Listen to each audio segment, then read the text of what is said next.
السلام علیکم ورحمۃ اللہ وبرکاتہ۔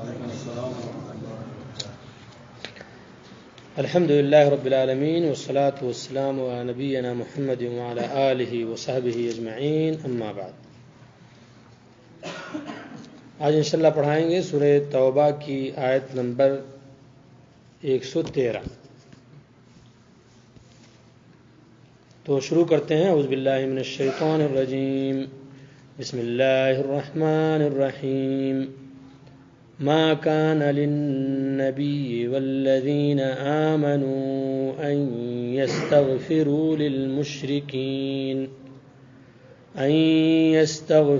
للمشركين ولو كانوا أولي قربى من بعد ما تبين لهم أنهم أصحاب الجحيم۔ یہ سورہ توبہ کی آیت نمبر 113 ہے۔ اس کا ترجمہ شروع کرنے سے پہلے ایک چیز بتاؤ، یہ تھوڑا سا دوہرا دینا 5 منٹ کے لیے مفید ہے کہ نہیں مفید ہے؟ تو فائدہ مند ہے، اس لیے کہ ہم اور آپ اور بھی دوسرے کام کرتے ہیں یہاں پہ۔ چھوٹے بچے تو ہیں نہیں کہ مدرسے میں آئے ہیں اسی کو پڑھنے کے لیے، تو وہ چیز کیا ہو جاتی ہے؟ تازہ ہو جاتی ہے۔ اور خدا نخواستہ جو ہمارے بھائی غائب ہو جاتے ہیں کسی سبب سے، کسی وجہ سے، تو ان کو بھی وہ چیز معلوم ہو جاتی ہے۔ اور جو بھیجا جاتا ہے واٹس ایپوں میں، اس کو سنیں۔ آپ سے باہر جو لوگ ہیں بڑے غور سے سنتے ہیں۔ جو لوگ یہاں تھے ہمارے بیچ میں چلے گئے بیچارے، ترستے ہیں یہاں پہ، وہ سنتے ہیں کہ ایسے شیخ صاحب دے رہے ہوں گے درس۔ اور دوسرے لوگ جو ہیں جن تک بات پہنچتی ہے بھیجتے ہیں، دوسروں کو بھی بھیجتے ہیں۔ تو سنیں، پڑھیں، اس پہ عمل کریں، اسی کو علم کہتے ہیں۔ یہ چیز کام آئے گی، فائدہ ہے اس کا۔ تو شروع کرتے ہیں۔ ما کان للنبی والذین آمنوا ان یستغفروا للمشرکین۔ اس چیز کو سننے سے پہلے ایک چیز سن لیں۔ یہ آیت اتری ہے ایک سبب سے۔ ایک حادثہ ہوا پیارے نبی صلی اللہ علیہ وسلم کی زندگی میں کہ آپ کے چچا ابو طالب کا وقت آ گیا وفات کا، اور ابو طالب نے بہت مدد کی نبی کریم صلی اللہ علیہ وسلم کی۔ چونکہ آپ یتیم تھے اور یہ چچا تھے، تو یہ چچا کھڑے ہو گئے ان کی تربیت کے لیے، ان کی پرورش کے لیے۔ نبی کریم صلی اللہ علیہ وسلم بارہا کوشش کی کسی حساب سے مسلمان ہو جائیں، لیکن اللہ رب العزت نے ان کے حق میں ہدایت نہیں لکھی تھی، نہیں مسلمان ہو سکے۔ آخری دن میں جب یہ تھا کہ اب وفات پانے والے ہیں، کبھی کبھی تو انسان کو پتہ چل جاتا ہے کہ وفات پانے والا ہے، کبھی کبھی پتہ نہیں چلتا، اچانک چیز ہو جاتی ہے۔ تو اچانک والی موت بہرحال یعنی صدقہ خیرات کے متعلق آتا ہے کہ اگر انسان صدقہ خیرات دیتا رہے تو اچانک والی موت انسان کو نہیں آتی، باقی جس کو جس طرح سے لکھی ہے۔ تو یہ بڑی اچھی چیز ہوتی ہے کہ لوگ جان جائیں، مل لیں، ملاقات کر لیں، بات کر لیں۔ تو یہ چیز جب ہوئی تو نبی کریم صلی اللہ علیہ وسلم ابو طالب کے پاس آئے۔ وہاں پہ عبداللہ بن ابی امیہ اور ابو جہل دونوں بیٹھے ہوئے تھے ابو طالب کے پاس۔ نبی کریم صلی اللہ علیہ وسلم آیا اور آپ نے کہا کہ چچا لا الہ الا اللہ کہہ دو،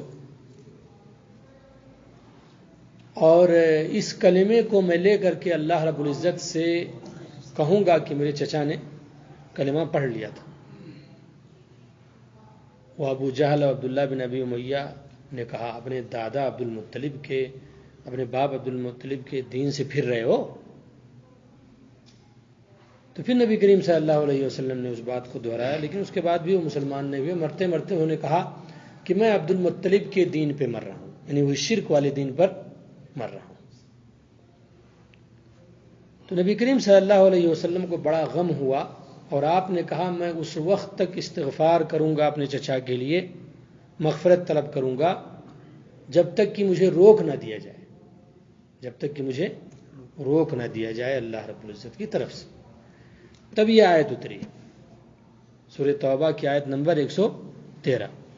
اللہ رب العزت کا فرمان ہے ما کان للنبی، نبی صلی اللہ علیہ وسلم کے لیے جائز نہیں ہے، والذین آمنوا، اور نہ ہی مسلمانوں کے لیے جائز ہے، ان یستغفروا للمشرکین، کہ وہ مشرکوں کے لیے مغفرت کی دعا مانگیں، مشرکین کے لیے مغفرت کی دعا مانگیں۔ اللہ رب العزت نے شریعت اتاری ہے، نبی کریم صلی اللہ علیہ وسلم کو بتایا ہے کہ کیسے عمل کرنا ہے، آپ بھی عمل کرو، امت کو بھی بتاؤ۔ یہ فرق سمجھیں، اللہ رب العزت شریعت کو اتارنے والا ہے، پیارے نبی کریم صلی اللہ علیہ وسلم شریعت کو بنانے والے نہیں ہیں، یہ بات جانیں۔ تو جو لوگ یہ کہتے ہیں کہ یہ اسلام کو بنایا ہے، نعوذ باللہ، کچھ ہیں اس طرح کے شوشے اور اعتراضات، کہتے ہیں کہ یہ دین سماوی نہیں ہے، آسمانی نہیں ہے، اور نبی کریم صلی اللہ علیہ وسلم وہ مسلمان نہیں ہیں، وہ کہتے ہیں کہ نبی کریم صلی اللہ علیہ وسلم نے خود اس کو بنایا۔ تو آپ یہ آیت پیش کر سکتے ہو کہ دیکھو یہاں ہمارے پیارے نبی صلی اللہ علیہ وسلم نے کہا کہ میں استغفار کروں گا جب تک اللہ منع نہیں کر دے گا۔ اگر ہمارے نبی صلی اللہ علیہ وسلم نے اس دین کو بنایا ہوتا تو پھر یہ کہنے کی کیا ضرورت تھی، اور پھر اس آیت کی اترنے کی کیا ضرورت تھی؟ آپ استغفار کرتے رہتے زندگی بھر، آپ قطعاً اپنے خلاف کوئی بات نہیں بتاتے قرآن کے اندر۔ تو اس سے یہ بات معلوم ہوتی ہے کہ شریعت کس نے اتاری؟ اللہ رب العزت نے اتاری ہے، اور وہ جس چیز کو چاہے حلال کرے، جس چیز کو چاہے حرام کرے، جس چیز کو چاہے جائز کرے، جس چیز کو چاہے ناجائز کرے، اس کا اختیار۔ تو دیکھیں یہاں پہ نبی کریم صلی اللہ علیہ وسلم کے لیے جائز نہیں، مومنوں کے لیے جائز نہیں کہ مشرکوں کے لیے دعائے مغفرت کریں، ولو کانوا اولی قربا، اگرچہ وہ رشتہ دار ہی کیوں نہ ہوں۔ رشتہ دار کا حق زیادہ ہے نا، تو اگرچہ رشتہ دار ہی کیوں نہ ہوں، قریبی ہی کیوں نہ ہوں، اگر وہ شرک پہ مرے ہیں تو پھر کسی مسلمان کے لیے، حتیٰ کہ نبی صلی اللہ علیہ وسلم کے لیے جائز نہیں ہے کہ وہ مغفرت کرے۔ اور قرآن میں بہت ساری جگہوں پہ اللہ رب العزت نے بات کہی ہے کہ کوئی کتنا بھی مغفرت کرے، مشرکین کو میں معاف نہیں کروں۔ یہیں پہ وہ لوگ بھی سمجھ لیں کہ جو لوگ یہ کہتے ہیں کہ نبی کریم صلی اللہ علیہ وسلم ہماری سفارش کریں گے قیامت کے دن، نبی صلی اللہ علیہ وسلم مشرکین کے لیے سفارش نہیں کریں گے۔ دنیا ہی میں دعا کے لیے منع کر دیا گیا، وہاں بھی منع کر دیا جائے گا۔ اسی حدیث شفاعت میں، سفارش والی حدیث میں یہ بات آتی ہے، نبی صلی اللہ علیہ وسلم فرماتے ہیں کہ کچھ ہمارے امتی کے لوگ ہوں گے، ان کو ہٹایا جائے گا حوض کوثر سے، میں انہیں پانی پلانا چاہوں گا، یعنی وہ نمازی ہوں گے، رہے ہوں گے، تبھی تو ہاتھ پیر چمکتے رہے ہوں گے ان کے، لیکن اس کے باوجود نبی کریم صلی اللہ علیہ وسلم کے یہاں سے ان کو ہٹایا جائے گا۔ نبی صلی اللہ علیہ وسلم کہیں گے ہماری امت کے لوگ ہیں، آنے دو۔ ان سے کہا جائے گا آپ نہیں جانتے ہیں آپ کے جانے کے بعد دنیا سے ان لوگوں نے کون کون سی چیزیں آپ کے دین میں، اسلام میں بڑھا دی تھیں اور ڈال دی تھی۔ تو یہاں دیکھیں، یا جو لوگ اس زوم میں ہیں، اس میں ہیں کہ ہم صرف محبت کرتے ہیں نبی صلی اللہ علیہ وسلم سے، یہی کافی ہے، نہیں، نبی صلی اللہ علیہ وسلم سے محبت بے شک ضروری ہے، واجب ہے، لازم ہے، رکن ہے ایمان کا، اسلام کا، لیکن اگر آپ اس کے مطابق عمل نہیں کرتے ہیں جو شریعت نبی صلی اللہ علیہ وسلم لے کر کے آئے، تو وہ محبت کافی نہیں ہوگی۔ اس کی مثال ایسے ہی آپ کا بچہ آپ سے محبت کرے، ہمارا بچہ ہم سے محبت کرے، لیکن کرنا ہو جب کسی کام کو تم نہ کرے، تو اس کو فرما بردار کہو گے؟ نہ فرما۔ تو نبی صلی اللہ علیہ وسلم کہیں گے جب بات ایسی ہے تو سحقاً وہ دور ہی رہیں، ایسے لوگ دور ہی رہیں۔ اللہ رب نے کہا من بعد ما تبین لهم انہم اصحاب الجحیم، اگرچہ وہ رشتہ دار ہوں، اگر وہ مشرک ہیں تو نہ مومنوں کے لیے جائز ہے، نہ نبی صلی اللہ علیہ وسلم کے لیے جائز ہے کہ ان کے لیے مغفرت کریں، جب یہ بات واضح ہو گئی کہ یہ ایسے لوگ کیا ہیں؟ جہنمی، ایسے لوگ جہنمی۔ تو یہ آیت اتری نبی کریم صلی اللہ علیہ وسلم پہ، اس کے بعد نبی کریم صلی اللہ علیہ وسلم نے پھر اس کے بعد ان کے لیے دعا نہیں کی، ان کے لیے دعا نہیں کی، اب اس کے بعد خاموش ہو۔ اس آیت سے کون سی بات معلوم ہوتی ہے؟ اس آیت سے یا اس قصے سے، اس واقعے سے دو باتیں معلوم ہوتی ہیں جو ہمارے موضوع سے متعلق ہیں۔ ایک چیز یہ برے لوگوں کی صحبت آپ کو جہنم تک لے جا سکتی ہے. برے لوگوں کی صحبت آپ کو جہنم تک لے جا سکتی ہے، راہ راست سے بھٹکا سکتی ہے. یہاں پہ دیکھو ابو جہل اور عبداللہ ابن ابی امیہ، یہ دونوں مشرک اور کافر برابر ابو طالب کو کہتے رہے، وسوسہ ڈالتے رہے، اپنی باتیں ان کے اوپر پیش کرتے رہے، یہاں تک کہ آخری جو جملہ تھا ان کا یہی تھا کہ میں عبد المطلب یعنی شرک والے دین پر کیا کر رہا ہوں، مر رہا ہوں. اور جبکہ ابو طالب نے کئی مرتبہ اقرار کیا تھا نبی کریم صلی اللہ علیہ وسلم سے کہ بھتیجے تیرا دین سب سے صحیح دین ہے، تیرا دین سب سے صحیح دین ہے، لیکن میں اسے قبول نہیں کروں. اور ڈرتے تھے کہ کہیں لوگ ان کو یہ نہ کہیں کہ اپنے باپ اور دادا کے دین سے کیا ہو گئے، پھر گئے، اپنے باپ دادا کے دین سے پھر گئے. تو ایک چیز یہ ہے. اور اس کے مخالف جو اچھے دوست ہیں ان کی فضیلت ہے. حدیث میں نبی کریم صلی اللہ علیہ وسلم فرماتے ہیں کہ 7 طرح کے لوگوں کو اللہ رب العزت عرش کے سائے کے نیچے جگہ دے گا جس دن کوئی سایہ نہیں ہوگا. لوگ پسینوں میں ڈوبے ہوں گے اپنے اعمال کے حساب سے. اس میں رجلان تحابا فی اللہ اجتمع علیہ وتفرق علیہ، 2 ایسے دوست جو اللہ کے واسطے اکٹھا ہوئے، اللہ کی وجہ سے اکٹھا ہوئے. آپ لوگ الحمدللہ جو یہاں اکٹھا ہوئی ہیں کسی پیسے روپے کی وجہ سے اکٹھا ہوئی ہیں؟ نہیں اکٹھا ہوئی ہیں.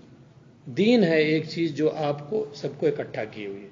کوئی کسی ملک کا ہے، کوئی کسی خاندان کا ہے، کوئی کسی ایریے کا ہے، علاقے کا ہے، لیکن تمام لوگ اکٹھا ہوئے ہیں دین کے نام پر. تو جب بھی محبت کریں اللہ کے لیے کریں. کہا رجلان تحابا فی اللہ، 2 ایسے قسم کے لوگوں کو اللہ رب العزت عزت دے گا اس دن جو محبت کیے کس کے لیے، اللہ کے واسطے. اور جب جدائی ہوئی، اکٹھا ہوئے تو اللہ کے واسطے، اور جب جدائی ہوئی تو اللہ کے واسطے. اس کی 2 تفسیر علماء کرام نے بیان کی. ایک یہ جو عام طور پہ زیادہ ہوتا ہے وہ یہ کہ بھائی ساتھ میں دونوں اللہ کے واسطے اکٹھا ہوئے، لیکن اب ان کا کام ختم ہو گیا، ان کا خروج لگ گیا، چلے گئے، اپنے گھر چلے گئے، لیکن دونوں میں محبتیں باقی تھیں، جدا ہو گئے، ہے نا. بہت سارے آپ کے بیچ میں تھے جو آپ سے اور ہم سے محبت کرتے تھے، چلے گئے، ہے نا. نظام بھائی تھے، سید بھائی تھے، اور کس کا نام لیں، جمال بھائی تھے، بہت سارے لوگ تھے، چلے گئے. جہاں بھی رہیں، جو بھی ہمارا طالب علم شاگرد یہاں تھا اور سن رہا ہو، اللہ تعالیٰ اسے خوش رکھے، ہم لوگوں کے معاملات کو آسان فرمائے. اس دعا میں ہم لوگوں کو بھی شریک رکھے اللہ رب العزت. تو ایک شکل یہ ہے، کیا تو ان کی جدائی ہو گئی ہو، جدائی مکانی جس کو کہتے ہیں، جگہ بدل گئی ہو، چاہے یہاں پہ رہ کر کے یہیں اندر ہی دوسرے شہر میں چلا گیا ہو یا ملک ہی بدل دیا ہو. دوسرا ترجمہ، دوسری تفسیر علماء کرام نے یہ کی ہے کہ اللہ کے واسطے اکٹھا ہوئے اور اللہ ہی کے واسطے بگاڑ ہوا، اللہ ہی کے واسطے بگاڑ ہوا. بھائی ایک سے آپ نے دوستی کی اللہ کے واسطے، پھر کوئی کچھ چیزیں آپ نے اس سے دیکھیں، آپ نے اس کو نصیحت کی لیکن نہیں مان رہا ہے، نہیں سدھر رہا ہے، اس کے دعا بھی کر رہے ہیں، اس پہ قائم ہے، پھر اس کا مزاج بدل گیا، آپ کو بری ہی باتوں کا حکم دے رہا ہے، الٹی سیدھی باتیں آپ کو بتا رہا ہے، پڑھا رہا ہے، تو آپ نے کہا بھائی اب جدا ہو جانا ہی بہتر ہے. میں جو سمجھ رہا تھا اس طرح سے یہ نہیں نکلا ہے آدمی. یہ نہیں میں کہتا ہوں فوراً چھوڑ دو، نہیں، کچھ دن تک چلو، اس کو بھی نصیحت کرو، بتاؤ، صبر کرو، ہے کہ نہیں. تعلقات ایسے نہیں توڑے جاتے، سب کے اندر کمیاں ہیں، اللہ تعالیٰ مکمل کرے، ہے کہ نہیں. تو کچھ معاف کرو، کچھ نظر انداز کرو، کچھ دعائیں کرو، کچھ کیا کہتے ہیں ان کو سمجھاؤ. لیکن جب پانی سر سے اوپر ہو جائے، پانی سر سے اوپر ہو جائے، آپ کو نماز کے لیے منع کر رہا ہے، آپ کو صدقہ خیرات کے لیے منع کر رہا ہے، آپ کو درس میں جانے سے منع کر رہا ہے، اور شریعت کا مذاق اڑا ہے، تو کیا کرو گے آپ؟ چھوڑنا ہی تو بہتر ہوگا ایسی حالت میں. جب تمام کام ناکام ہو جائیں، تمام ہیلے بہانے اور طریقے جب فیل ہو جائیں، تو چھوڑ دینا ہی بہتر ہوتا ہے ایسے انسان کو. ایک شریف آدمی جو ہوتا ہے بغل ہو جاتا ہے, بھائی چھوڑو کیا فائدہ. تو ایک معنی یہ ہے کہ اللہ کے واسطے اکٹھا ہوئے, اور بگاڑ بھی ہوا تو اللہ کے واسطے ہوا, کسی دین کے مسئلے کو لے کر کے ہوا, دین کے مسئلے کو لے کر کے ہوا, اللہ کا معاملہ وہاں نہیں رہ گیا. تب بھی کچھ دن کے لیے اگرچہ اکٹھا ہوئے تھے, تب بھی اللہ رب العزت انہیں یہ عزت دے گا, تبھی اللہ رب العزت انہیں یہ عزت دے گا, اگرچہ جدا جدا ہوگا. تو دیکھیں, تو اس آیت میں یہ بات نکل کر سامنے آتی ہے کہ جو برے دوست ہیں ان کے ساتھ نہیں رہنا چاہیے.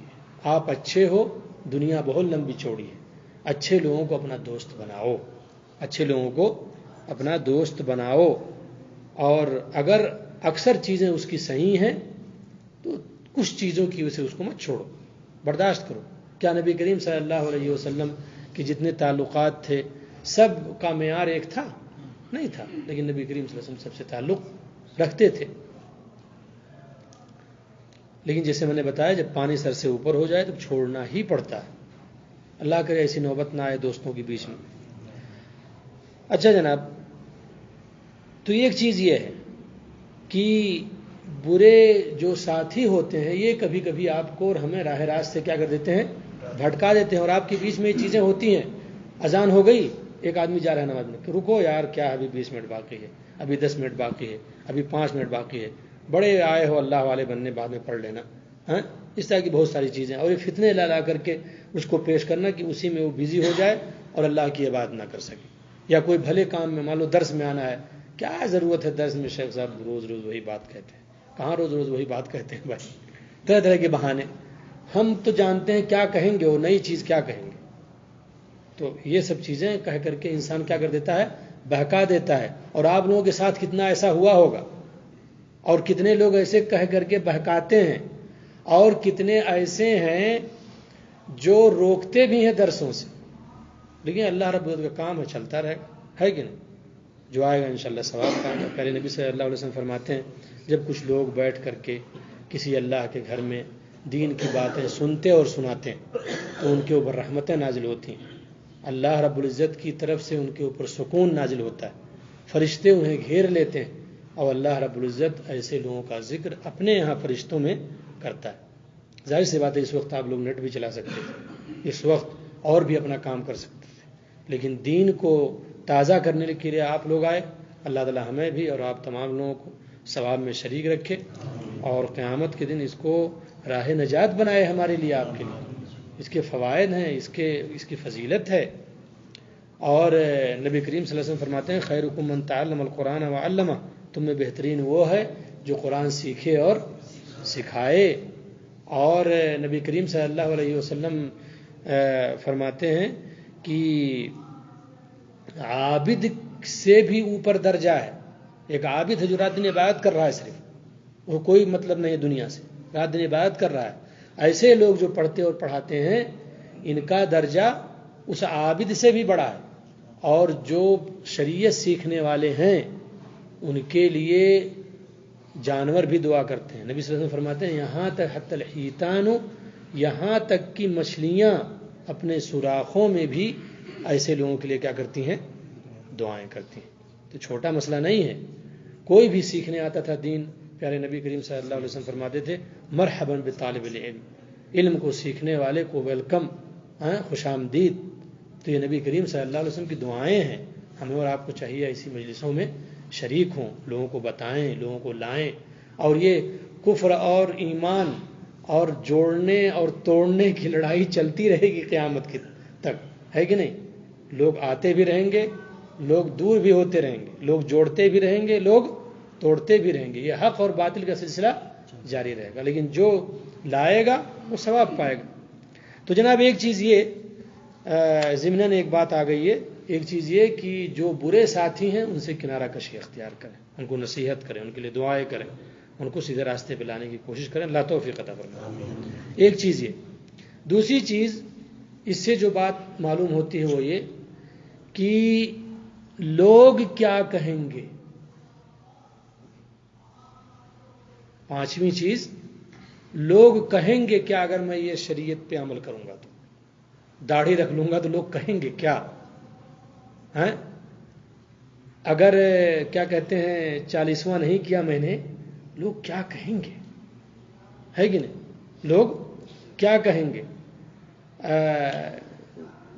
حج کرنے جاؤں گا تو لوگ کیا کہیں گے؟ میں نے تو یہ کام کیے ہیں، میں تو بہت برا انسان ہوں لوگوں کے بیچ میں. لوگ یہی کہیں گے کہ وہ سب ہنسیں تو ہنسیں، یہ چھلنی بھی ہنسیں جس کے اندر اتنے داغ ہوں. اس لیے بھی انسان کبھی کبھی حق والی باتیں کیا کر دیتا ہے؟ چھوڑ دیتا ہے. لوگ کیا کہیں گے نماز پڑھنا شروع کر دوں گا. یار میں تو میری تو زندگی پوری ایسی گزری ہے، پتہ چھوڑو، کریں گے ہی نہیں یہ سب چیزیں. یہاں پہ دیکھیں ابو طالب نے کیا کہا، جو اور دوسری روایتوں میں آتا ہے کہ لوگ ہمیں تانا دیں گے، لوگ ہمیں تانا دیں گے. وہ دے بھی رہے تھے دونوں وہیں پہ بیٹھ کر کے کہ تم اپنے باپ دادا کے دین سے پھر رہے ہو. یہ بڑا عجیب معاملہ ہوتا ہے. اس لیے آدمی کبھی کبھی اپنی غلط چیزیں نہیں چھوڑ پاتا، چاہے مسلکی غلطیاں ہوں، چاہے انسان کی اپنی غلطیاں ہوں. صحیح جان کر کے بھی چیزوں کو چھوڑ نہیں پاتا، ہدایت کے راستے پہ نہیں آ پاتا. تو یہ چیز، اگر یہ چیز موجود ہے ہمارے آپ کے اندر تو یہ چیز توڑیں، حق کہنے والے بنیں، حق قبول کرنے والے بنیں. اگر یہی سوچے ہوتے ہمارے باپ دادا تو آج ہم مسلمان ہوتے کہ لوگ کیا کہیں گے، لوگ کیا کہیں گے. تو جب صحیح بات آپ جان جائیں تو اس کو قبول کر لیں. یہی بات سوچ لیا ابو طالب نے کہ لوگ کیا کہیں گے. ارے مر گئے پھر اس کے بعد کون دیکھنے آتا ہے آپ کو؟ آپ کہاں ملتے لوگوں سے کہ لوگ آپ کو کہتے ہیں؟ آپ کے جو بیٹے تھے علی رضی اللہ عنہ وہ مسلمان ہی تھے، بچوں میں سے پہلے مسلمان ہوئے تھے. آپ کے بھتیجے نبی کریم صلی اللہ علیہ وسلم تھے، کوئی مسئلہ ہی نہیں تھا آپ کے لیے. یہ سوچ بیٹھے کہ لوگ بعد میں کیا کہیں. کون آتا ہے دیکھنے؟ تم اس کی اسٹیچو بناؤ، اس کا مجسمہ بناؤ، اس پہ ہار چڑھاؤ، اس کے نام بیان کرو، اس کو ایوارڈ دو. اس سے کوئی مطلب ہے جو وفات پا گیا چلا گیا آئے گا دیکھنے؟ جس کو کہتا ہے شاعر کی دنیا ہے مردہ پرستوں کی دنیا. جب تک زندہ رہو کوئی قدر نہیں کرتا، مر گئے تو اس کے بعد یہ ایوارڈ وہ ایوارڈ، اتنا بڑے اچھے تھے یہ تھے. جب تک زندہ تھے تب تک ان کو احترام ہی نہیں کیا. تو لوگ کیا کہیں گے، تانا زنی، عیب دلانا، ان تمام چیزوں کی آپ پرواہ نہ کریں. اگر پرواہ کریں گے تو حق قبول نہیں کر پائیں گے، حق قبول نہیں کر پائیں گے آپ. تو حق کو قبول کرنے والے بنیں، حق کو کہنے والے بنیں. اللہ سے دعا ہے اللہ تعالی ہمیں یہ حوصلہ عطا فرمائے. تو 2 چیزیں اور 3 پہلے پڑھائی گئی تھی، 5. اور سب سے آخری چیز جو اس درس میں ہے، ابھی وہ ختم نہیں ہوا ہے، تو 6ویں چیز ہے. ایک بڑی خطرناک چیز ہے، اس کو آپ غور سے سنیں، بہت مطلب دل پہ لے کر کے اس چیز کو یاد رکھیں. وہ کیا؟ انسان کے اندر اس چیز کے قبولیت کی اہلیت ہی نہیں ہوتی ہے، وہ صلاحیت ہی نہیں ہوتی ہے. اللہ تعالیٰ اس لیے اللہ تعالیٰ اسے عطا ہی نہیں کرتا، اس چیز کو عطا ہی نہیں کرتا. اللہ رب العزت کیا نہیں چاہتا ہے کہ سب کے سب لوگ اس کے بندے بنیں، اسی کی عبادت کریں، اس کے ساتھ کسی کو شریک نہ ٹھہرائیں اور سب جنت میں چلے جائیں؟ اللہ رب العزت کیا کہتے ہیں کہ یہ ہے، رضا ہے یہ. لیکن اللہ رب العزت جانتا ہے کس کو ہدایت دینی ہے، کس کو نہیں دینی. اور جس کو نہیں دینی ہے تو اس میں بھی حکمت ہوتی ہے اللہ رب العزت کی. اللہ جانتا ہے کہ یہ قبول نہیں کر سکتا، اس کے اندر قبولیت کی صلاحیت موجود نہیں ہے. چھوٹی سی مثال بتاؤں آپ کو سمجھنے میں آسانی ہوگی. جو لوگ کاشتکاری کیے ہیں، زمین میں کچھ بوئے ہیں، اگائے ہیں، ڈالے ہیں، کیا کہتے ہیں، بیج وغیرہ، یہ بتائیے سب کھیتیاں ایک جیسی ہوتی ہیں؟ کیوں؟ ملی ہوئی ہیں، تمام کھیتوں سے سب ملی ہوئی ہیں، لیکن ایک میں زیادہ ہوتی ہے، ایک میں کم. اور کچھ تو بنجر ہے، اس میں یہ چیز ہوتی ہی نہیں ہے. کچھ زمینیں ایسی ہیں جو کچھ نہیں کر پاتی، تو پانی ہی اکٹھا کر لیتی ہیں، اس سے لوگ فائدہ اٹھا لیتے ہیں. نبی کریم صلی اللہ علیہ وسلم نے مثال بیان کی ہے حدیث میں. اور ایک زمین ایسی ہوتی ہے جو زمین اس کو جذب بھی کرتی ہے، کیا کہتے ہیں، پانی کو، اور غلہ بھی اگاتی ہے، جس کو مضبوط مانا جاتا ہے اور کیا کہتے ہیں زیادہ قیمت میں بکتی ہے. ایک ہے تو کچھ نہیں ہے، تالاب وغیرہ اور تمام چیزیں کچھ نہیں وہ دے پاتے آپ کو، تو کم از کم پانی اکٹھا کر لیتے ہیں، اس پانی سے لوگ سرابی حاصل کرتے ہیں. اور ایک زمین ایسی ہوتی ہے جس کو بنجر کہتے ہیں، نہ ہی اگتی ہے اور نہ ہی پانی کو اکٹھا کرتی ہے آپ کے لیے، کسی مطلب کی آپ کے لیے، ہے کہ نہیں؟ اس کو بنجر کہتے ہیں۔ تو بالکل یہی حال انسانوں میں ہے۔ کچھ انسان ایسے ہوتے ہیں چیزوں کو سنتے ہیں اور عمل میں اس کو اتارتے ہیں، اس کو عمل میں اتارتے ہیں اور اس کو بیان بھی کرتے ہیں لوگوں کے بیچ میں، سکھاتے بھی ہیں، پڑھاتے بھی ہیں، بتاتے بھی ہیں۔ یہ اس نفع بخش زمین کی مثال ہے جو پانی کو جذب بھی کرتی ہے، غلے کو بھی اگاتی ہے، خود بھی فائدے میں رہتی ہے اور لوگوں کو بھی فائدہ دیتی ہے۔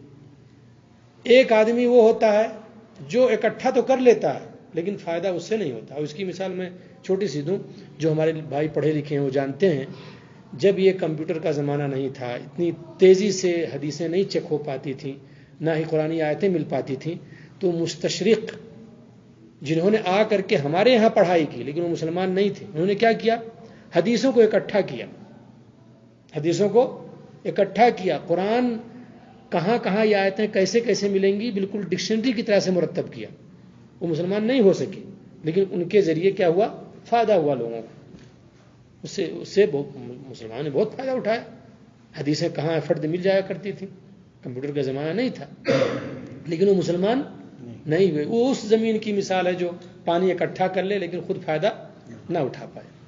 اور تیسرے وہ لوگ تھے جو نکتہ چینی ہی کرتے رہ گئے اور قبول ہی نہیں کیا کوئی چیز۔ جو بھی پانی برس رہا ہے، بارش ہو رہی ہے، لیکن اس کے باوجود اس کے اوپر کوئی فرق نہیں پڑا۔ اور تو اس کا مطلب یہ ہے کہ صلاحیت اگر ہے بندے کے اندر، اللہ بہتر جانتا ہے اور وہی صلاحیت پیدا بھی کرتا ہے، تبھی حق کے قبولیت کی توفیق دیتا ہے۔ اگر اس کے اندر وہ چیز نہیں تو اللہ توفیق نہیں دیتا ہے۔ دلیل سنیں، سورہ انفال میں اللہ رب العزت نے اسی چیز کو بیان کیا۔ تو کہنے کا مطلب یہ ہے کہ کبھی کبھی جب آپ کو یہ لگے کہ یار میں اس کو قبول کیوں نہیں کر پا رہا ہوں، تو آپ سوچیں کہیں ایسا تو نہیں کہ یار میں اس لائق ہوں کہ میں اس کو قبول ہی نہ کر پاؤں، اتنا میں نالائق ہو گیا نعوذ باللہ۔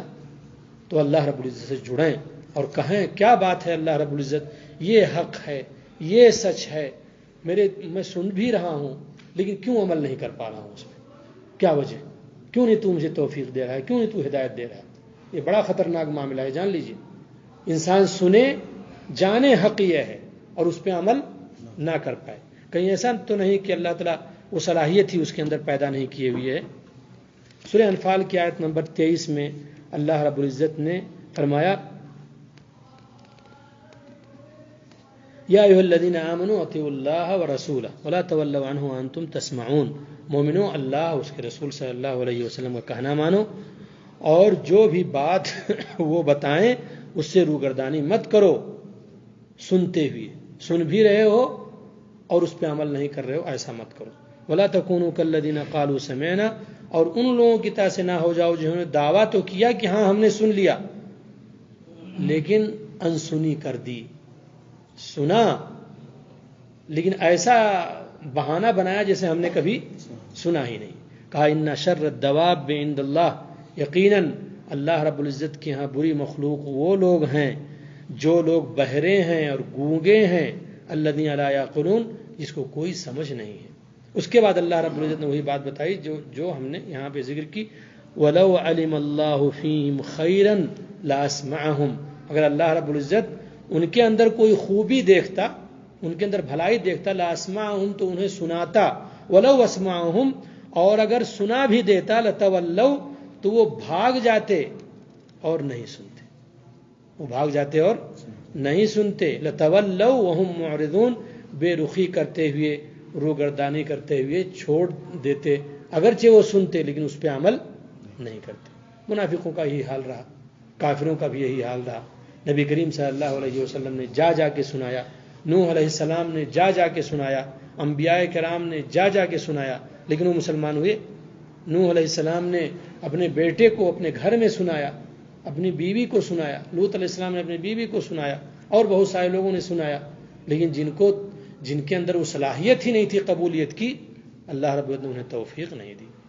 تو ایک چیز جانیں، کبھی بھی کسی اچھی چیز کو سنیں، صحیح بات کو سنیں، اور اگر توفیق نہیں مل رہی ہے تو ڈریں کہیں ایسا تو نہیں کہ ہمارے اندر وہ صلاحیت ہی موجود نہیں اللہ رب العزت سے جڑیں، اللہ رب العزت سے مانگیں، کیونکہ یہ چیز بھی انسان کو سیدھے راستے سے ہٹا دیتی ہے کہ سنے اور اس کے بعد انسنی کر دے اور توفیق اسے نہ ملے، توفیق اسے نہ ملے۔ کتنے لوگ ایسے ہیں اور کتنی چیزیں ہیں ہم اپنی زندگی ہی میں دیکھتے ہیں، بہت ساری چیزیں اس پہ ہم عمل نہیں کر پاتے، کوتاہیاں ہو جاتی ہیں، جبکہ ہمیں اس پہ کیا کرنا چاہیے؟ عمل کرنا چاہیے۔ اسی لیے کتنے محدثین کو آپ دیکھو گے انہوں نے اپنی کتابوں میں حدیثیں ذکر کی، اس پہ عمل کر لیا، اس پہ کیا کر لیا؟ عمل کر لیا، تب اس چیز کو بیان کیا۔ یہ تمام چیزیں تھیں جو اس درس کے تعلق سے تھیں۔ تو آج ہم نے پڑھی 3 چیزیں۔ ایک چیز یہ، کبھی کبھی صلاحیت نہیں ہوتی ہے ہمارے اور آپ کے اندر، ہم سنتے ہیں، انسنی کر جاتے ہیں، اس پہ عمل نہیں کر پاتے، یہ چیز بھی ہمیں سیدھے راستے سے کیا کر دیتی ہے؟ ہٹا دیتی ہے۔ تو جب بھی اچھی بات سنیں اس پہ عمل کرنے کی کوشش کریں۔ اگر عمل نہیں ہو پا رہا ہے آپ کا، اللہ سے جڑیں، اللہ سے روئیں، اللہ سے کہیں اللہ تعالیٰ کیا بات ہے، میرا دل اس پہ مائل نہیں ہو رہا ہے، وجہ کیا ہے؟ اے اللہ وہ صلاحیت پیدا کر دے کہ میں اس تیرے حکم پہ کیا کر سکوں؟ عمل کر سکوں، مجھے توفیق دے دے اور اس کی محبت میرے دل میں ڈال دے۔ اللہ تعالیٰ انشاءاللہ دے گا۔ ایک چیز یہ۔ دوسری چیز، برے لوگوں کے ساتھ، برے دوستوں کے ساتھ رہنا، یہ بھی انسان کو سیدھے راستے سے ہٹا دیتا ہے۔ جیسے ابو طالب کو سیدھے راستے سے کیا کر دیا؟ ہٹا دیا ابو جہل نے اور عبداللہ بن ابی امیہ نے، جو ان کے ساتھ تھے اور اٹھتے بیٹھتے تھے۔ تیسری چیز کہ لوگ کیا کہیں گے، آر اور شرم سے، طعنہ زنی کے ڈر سے انسان کسی حق بات کو کیا کر دے؟ چھوڑ دے، اپنے اندر حوصلہ نہ پائے، وہ ہمت نہ پائے کہ اس پہ عمل کر سکے اور اس کو لوگوں کے بیچ میں کیا کرے؟ بیان کرے۔ یہ 3 چیزیں اور بھی ہیں اس 3 کے ساتھ، جو انسان کے اندر اگر ہوں تو اس کو ہٹانا چاہیے۔ اگر نہیں ہٹا پا رہا ہے تو ڈرنا چاہیے کہیں ایسا نہ ہو کوئی سیدھی بات آئے اور ہم اس پہ عمل نہ کر سکیں۔ یہ 6 چیزیں جو ہم نے بیان کی، یہ 6 چیزیں انسان کو صراط مستقیم سے ہٹا دیا کرتی ہیں کبھی کبھی۔ اللہ سے دعا ہے اللہ رب العزت ان 6 چیزوں کے شر سے ہمیں محفوظ رکھے، ہمیں صحیح بات قبول کرنے کی توفیق عطا فرمائے، صحیح بات کہنے اور صحیح بات پہ عمل کرنے کی توفیق عطا فرمائے۔ اے اللہ رب العزت، جو ہمارے بھائی پریشان حال ہیں ان کی پریشانیوں کو دور کر دے، جن کے اوپر قرضے ہیں اللہ تعالیٰ ان کے لیے آسانیاں فرما دے، جو لوگ بیمار ہیں، جن کے گھروں میں بیماری ہے اللہ انہیں شفا دے دے، انہیں تندرست عطا فرما دے مولا۔ اے اللہ رب العزت، جو لوگ اس دنیا کے اندر ہیں کوئی ایمان اور اسلام پہ قائم رکھ، جو یہاں سے چلے گئے اللہ ان کی مغفرت کر دے، انہیں جنت الفردوس میں داخل کر دے۔ ربنا تقبل منا انك انت السميع العليم وتب علينا انك انت التواب الرحيم وصلى الله على نبينا محمد وآله وصحبه اجمعين وجزاكم الله خيرا وبارك فيكم والسلام عليكم ورحمة الله السلام ورحمۃ اللہ۔